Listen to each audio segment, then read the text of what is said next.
Okay, YouTubers, this is Joe from ArtAlienTV. Another quick game of interplanetary ice spy going on here. And today we are looking at a bunch of images from Sol 312. I've got the page up here. Links will be below as usual. Here we are, Sol 312, Curiosity Rover, Mars. I've also got a GIGAPAN here for you to look at. This is really nice. So credit to Todd for this one. This is a really nice clear one. It's a bit dark. So if you do look at this and take clips, you may want to brighten them up quite a lot.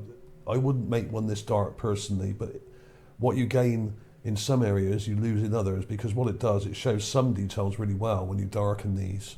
If you go too dark, you can lose details in the shadows, which are often where the crucial details are. So you may want to brighten this up if you take clips of it. So let's crack on with it. I'll show the folder I've got straight away. I'm going to keep this short and sweet today. Now, the first sort of thing I found in here was really weird, and now this has been sitting on my desktop since last year, late last year, and I was reluctant to publish this because I really don't know what it is. But I thought some of you out there might have a good idea, or better idea than me, about what it might be. So I thought, what the hell, let's do it anyway. Here it is. Now, I don't know what this is, but it looks like some kind of creature, and whether it's carved or an actual calcified creature, I don't know. I couldn't prove it either way, but judging by some of the textures in here, it's either a very weathered carving of an animal that's got lots of pitting in it. You can see the pitting up here. You've got an eye here, you've got a nose here, and a mouth here, and a chin, and what seems to be an arm down here, and a shoulder here. It's a bit weird, this one. It's very, very strange, and it looks like some kind of creature that we've never seen before. Now, this is why I've been reluctant to show this so far, because, let me show you in situ. I've done a stitch together of these images, my own GIGAPAN here, and it's right near the middle here. So you've got 1, 2, 3, 4, 5, 6, 7. It's on the edge of number 3 and number 4 here, right between them there. So that's where to look on the GIGAPAN, and there it is. You can see it in situ there. Now, this has been colour corrected and brightened up, much brighter than the one that Todd's done, because what I like to do is look into the shadows and see if there's any detail inside these shadows. Sometimes there are teeth and things like that to be seen in the shadows, and if you go too dark, you lose that detail straight away. So there it is. Now, how big is this? Well, luckily with this, which is rather cool actually, we have rover tracks right behind it. So the rover, if you look here, actually drove right down this slope here. You can see the tracks going along here, just behind this thing.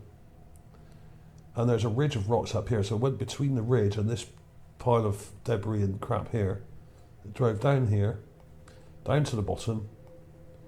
You can see the tracks there, undulating, and probably carried on right down there. Or it may have driven up to here. I don't know which way round it drove on this particular day. But that was probably from the day before. The rover doesn't move very quickly, and it may only move 5 meters a day. Sometimes it stays still for weeks. So who knows how long it took to come up here. But what we do have is this rather strange thing, and I don't know what it is. It looks kind of like a little sloth type bear type creature, but when you go darker, you can see the shape of this a bit better. And this mouth here, very strange indeed. So we've got a mouth here, and a nose,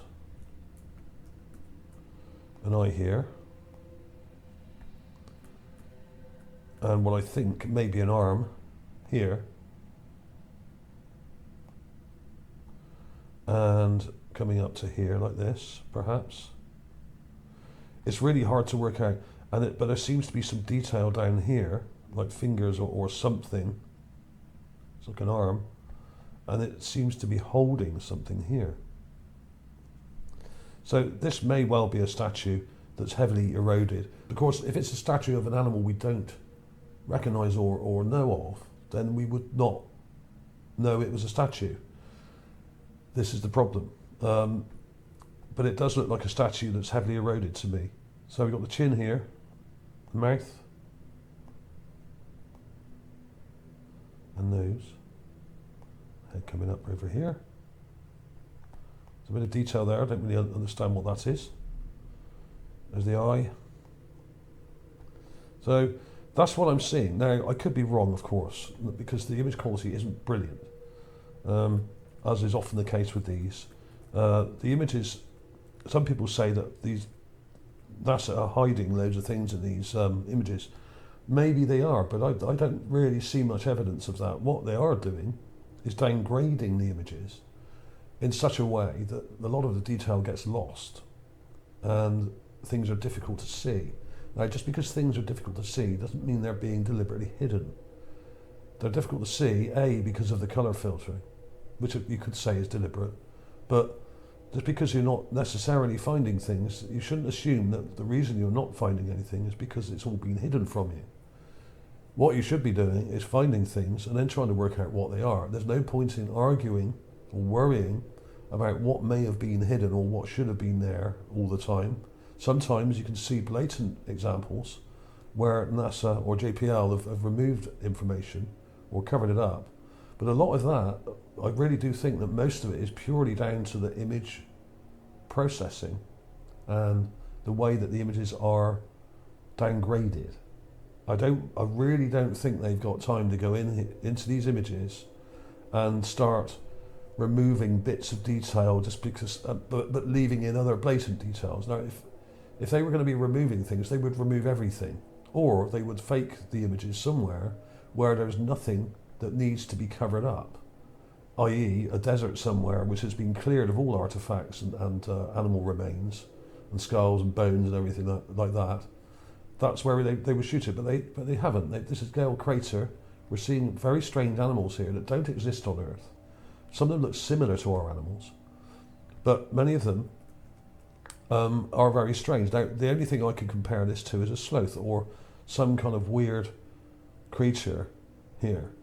But it's obviously representing something we don't know about. Now, this is a real problem. And the Pareidolia police will probably go to town on this because they'll say, oh, you're just looking at faces in rocks. No. I found hundreds so far.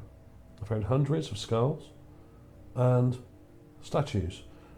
The problem is sometimes it's very hard to tell whether something is a calcified skull or animal or a statue that's eroded and pitted and damaged.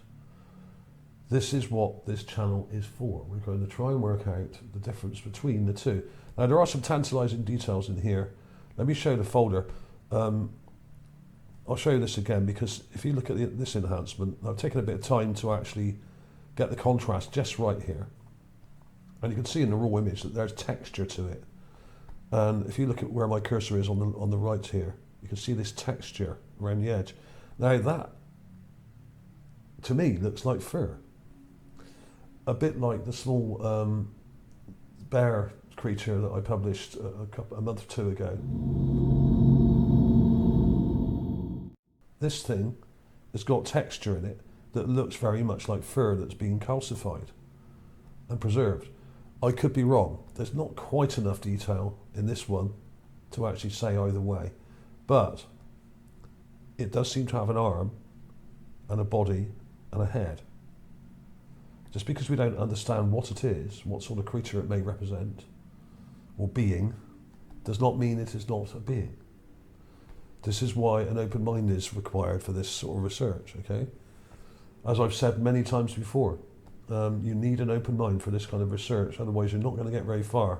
Because if you start ruling stuff out straight away, then you'll end up missing probably hundreds of artifacts and remains due to ignorance and prejudice, which is not the way to do it, okay? So let's look at the other things I've got. There was this other thing that looks like some kind of ape skull here, just here. Now, I'll put that in here so I can, let's get rid of that. I'll put that in here so I can just highlight what I'm showing you here. I'll put all the raw clips in as well at the end of the video, as well as these enhancements, so you can actually compare the raw clips to what I've done, I'm very, very careful not to add detail that isn't there, and to treat these pictures with some respect, even though they're fairly low quality. As you can see, they're a bit blurry and out of focus. But this thing here is the chin coming up, the head coming up here, nose here, eyebrow, eyebrow, there's an eye here, there's another eye here, nostrils, upper lip, canine, and other teeth here. Okay, that looks to me very much like some kind of ape skull. Now, I have found a lot of them in the area, so that wouldn't surprise me. Unfortunately, we've got this thing in front of it here, which is obscuring it. There's maybe another one next to it, but we can't tell because there's something obscuring that in front of that. So there's another rock here in the way of that one. But this large one at the back looks very much like another gorilla or ape, baboon, who knows exactly what species they are. A rather distorted and elongated head, this one. The face is distorted and contorted, as if mummified. And a long elongated skull, like a lot of these things have on Mars. This thing in front of it may even be one as well. There's not enough detail there to say. But basically, let's get rid of that so you can see the details. There we are. Now, once you've seen the nose and those eyes and the upper lip here and chin, then it kind of makes a lot of sense. But it's one of those things that you wouldn't notice if you were to look at the GIGAPAN that Todd's done. No disrespect to Todd, by the way. He does a good job. But I prefer to do my GIGAPANs a bit brighter, because basically the shadows have hidden all that detail in here. You can't actually see those teeth at all because it's too dark. Which is why really you should keep them light, and if you need to darken them after. That's the way I do it. That's the way I prefer to work. I do prefer the brighter GIGAPANs, but sometimes, like with this thing here, you can see more detail because it's darker. And you can actually see the spine. This thing has a spine-like structure. They've got sections 1, 2, 3, 4, 5, 6, 7. There's something in the middle, 8, 9, 10, like a spine going through it. Now, I took a clip of that from my much brighter GIGAPAN that I've done. I've got a raw clip here actually. Here's the raw clip actually from the raw image, and actually that's pretty clear as it is. You can see these sections here: 1, 2, 3, something in the middle, 4, 5, 6. It's kind of split into parts. Now I really don't know what this is. It looks like it might be a spine or some kind of mechanical object that's a part of it broken off. A broken off part of a mechanical object, perhaps. Here's my enhancement. There we are. Now I've gone much brighter and added quite a lot of shadow back in, so it's sort of dark and bright at the same time. Lots of contrast, and you can see there's something in the middle here. I don't know what it is. So some of you may be able to come up with some kind of explanation for this. I don't know. No idea what it really is, but basically what we have is what looks like some kind of fossilized thing in the middle here with appendages coming off of it like this. Maybe some kind of fossilized creature, who knows. But then we have this thing coming through the middle, which comes right out the other side like this, and we've got sections to it like a spine here. 1, 2, 3, and it comes back out this end. Can you see that? It's like a mechanical object, and perhaps this isn't a fossilized creature at all. Perhaps this is some kind of valve mechanism or some kind of, who knows what it is. I mean, I really couldn't say, but it looks mechanical to me, and it's got symmetry to it when you see these sections. Now, what this is either side, this may actually be part of it as well. I don't know. You've got parts to this as well, look. And here, like almost like brickwork. It's very strange. Very strange indeed. And we've got a straight part coming through here. It's kind of all broken off. There's a straight bit there, which has got small sections to it. It looks mechanical, but I really can't. There's another section there, and that, let's get rid of that actually. This is weird, and the more I look at it, the more I'm thinking this looks like some kind of mechanical or perhaps biomechanical object. Who's to say they didn't have actual biomechanics on Mars, as in biologically created mechanical or artificial beings or robots or something like that. Droids, that kind of thing, who knows? They may have had very advanced technology. Most of the things I've found so far look ancient. This may just be because we're in a very old part of Mars, and we're by an ancient city up on the mountain, and a lot of the ruins we're seeing and the remains we're seeing were once buried and were probably old, very old burial mounds, and a bit like Valley of the Kings in Egypt. And all of it's become eroded and exposed a lot of these things. So basically, the reason why we keep finding things like old helmets and old weapons and old carvings and very old school looking stuff is because basically this is an old part. And what we're seeing is it being uncovered by erosion. That does not mean, of course, that there aren't very advanced things lying around, like the mobile phone and vehicles like tanks and cars, and as I've shown. Doesn't mean that these things don't exist. It means that what we're looking at is different time periods being exposed by the erosion in different parts and on different parts of Mars.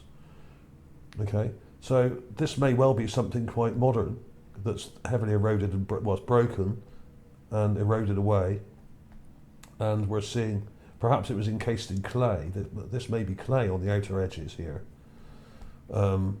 Where it fell into the bottom of the lake. This could be part of a boat or some kind of ship or something. Who knows what it is, but very interesting. Let's get rid of all that and let you look at it as it is. Because once you see those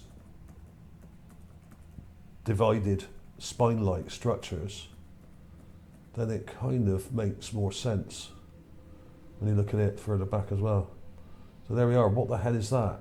Answers on the postcard with that one. I don't know what it is. That was 3 main objects. There are lots and lots of other things in this area, including this thing, which looks like a face as well. But this is probably a case of pareidolia because there's so many complex little parts to these things that this may actually be a case of that. Let me just point that out to you. I'm really not sure about this one, so don't crucify me for it. But I'm going to show you it anyway as we're here, just to finish the job. Yeah, that's the one. Let's quickly show you what I'm seeing here. Now, if there are statues in the area, which there are, and there are calcified animals and remains in the area, which there are, then this may be one of those as well. Which one, I couldn't tell you.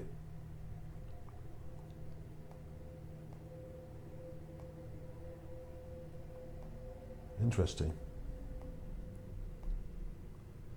Very human looking, I would say.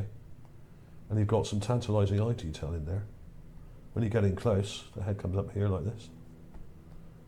Now this may have been part of a statue. I would probably guess it was.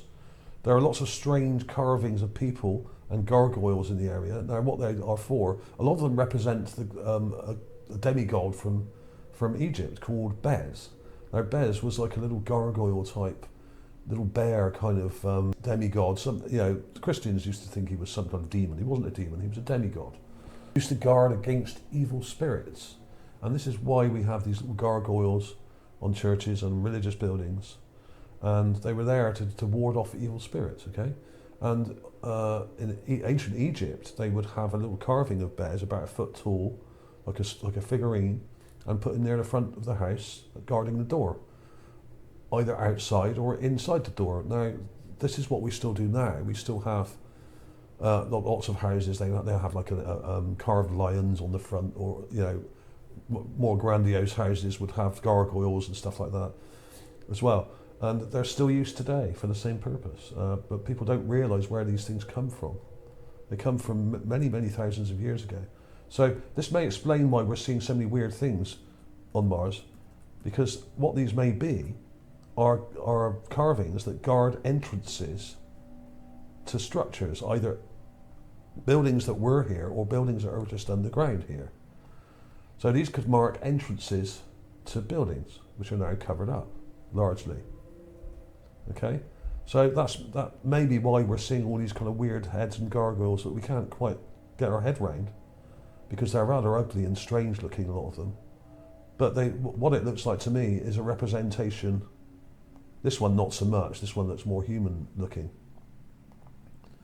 What a lot of these probably are representations of either BES or somebody like him, a god or goddess like BES, who was there to guard against evil spirits and guard entrances to houses and buildings, whether your own house or a large religious building, one or the other.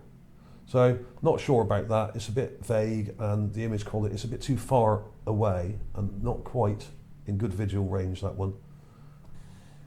Here we are. Here's a picture of BES, a small bear-like dwarf demigod,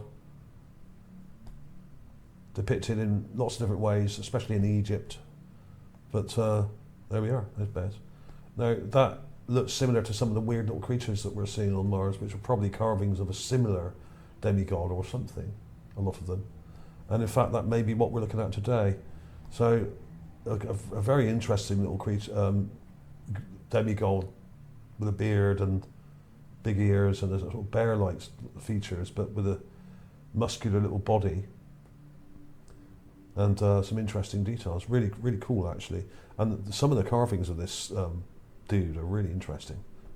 If you want tips on how to crop, enlarge and enhance these images without doing any damage to them and not making them worse, then check out my playlist called Image Tutorials. I'll put a link down for that at the end of the video. You can click straight on that if you like. Thanks for watching, everybody. Keep safe, keep well, maintain your intervals, as I said in the previous video. Thanks for watching. See you soon.